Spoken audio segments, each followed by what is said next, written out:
أعوذ بالله من الشيطان الرجيم. بسم الله الرحمن الرحيم. الرحمن علم القرآن خلق الإنسان علمه البيان.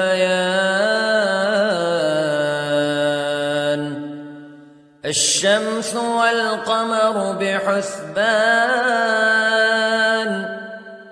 والنجم والشجر يسجدان والسماء رفعها ووضع الميزان ألا تطغوا في الميزان وأقيموا الوزن بالقسط ولا تخسروا الميزان. والأرض وضعها للأنام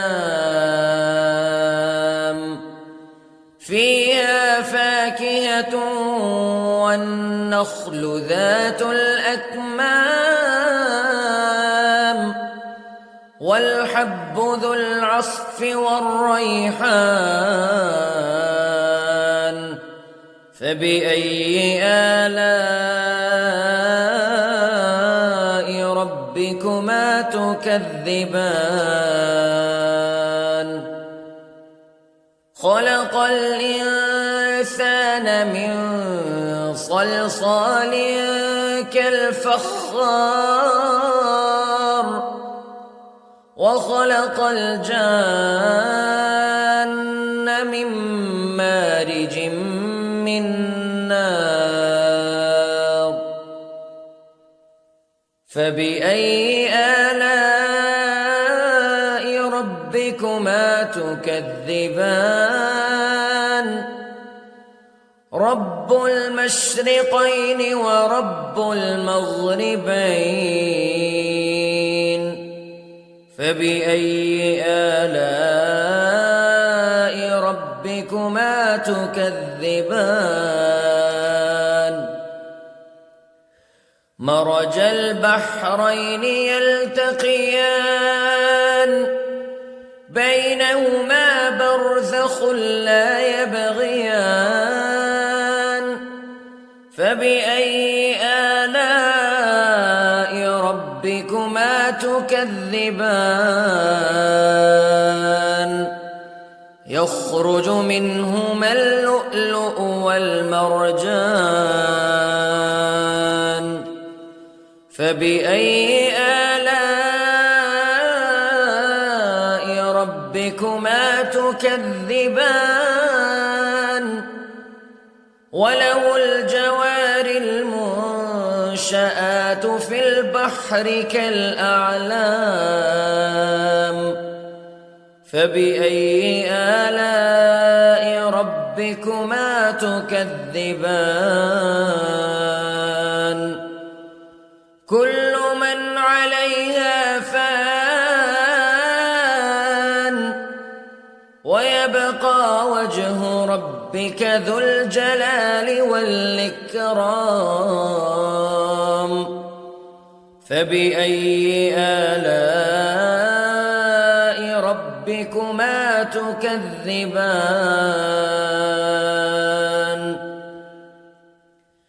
يسأله من في السماوات والأرض كل يوم هو في شأن فبأي آلاء ربكما تكذبان.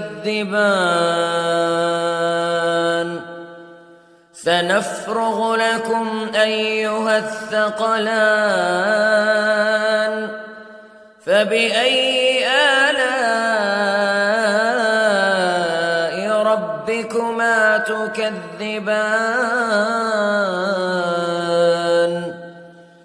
يا معشر الجن والإنس استطعتم أن تنفذوا من أقطار السماوات والأرض فانفذوا لا تنفذون إلا بسلطان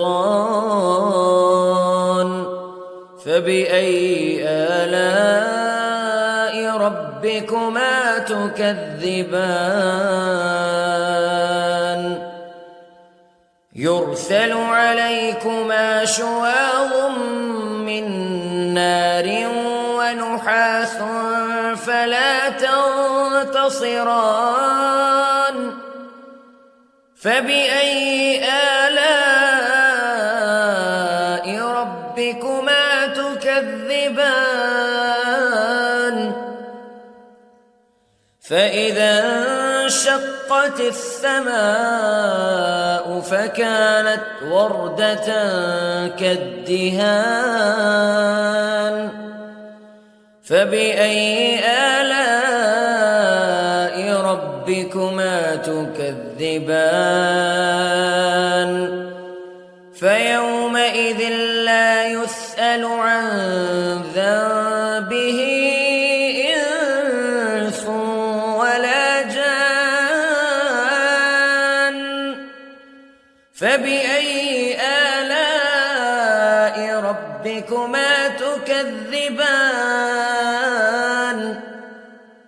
يعرف المجرمون بسيماهم فيؤخذ بالنواصي والأقدام فبأي آلاء ربكما تكذبان هذه جهنم التي يكذب بها المجرمون يطوفون بينها وبين حميم آن فبأي آلاء ربكما تكذبان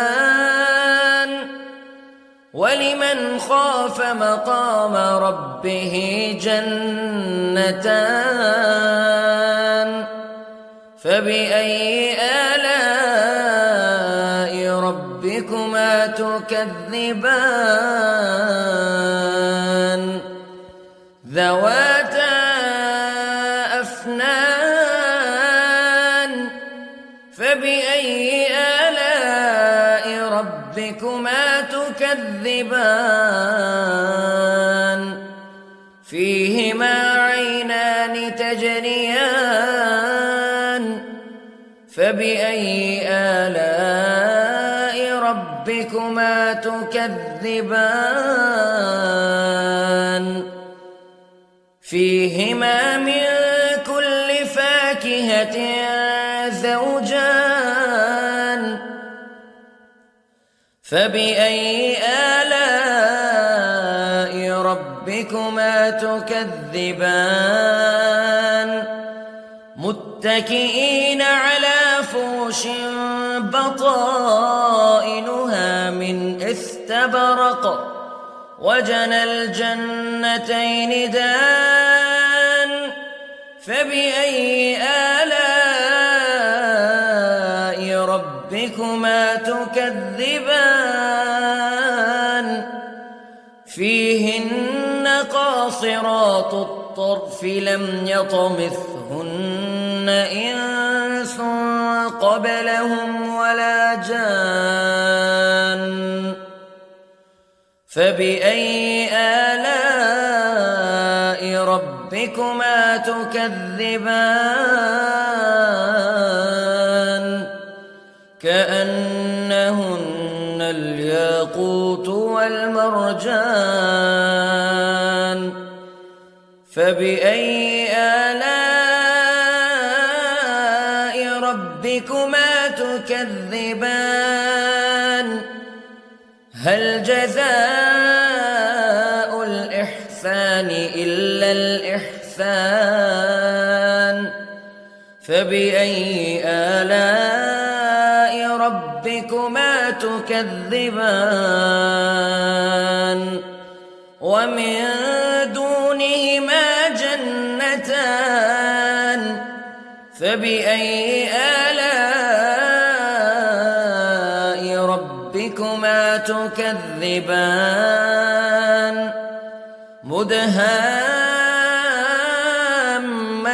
مدهامتان فبأي آلاء ربكما تكذبان فيهما عينان نضاختان فبأي آلاء ربكما تكذبان فيهما فاكهة ونخل ورمان فبأي آلاء ربكما تكذبان فيهن خيرات حسان فبأي آلاء ربكما تكذبان حور مقصورات في الخيام فبأي آلاء ربكما تكذبان لم يطمثهن إنس قبلهم ولا جان فبأي آلاء ربكما تكذبان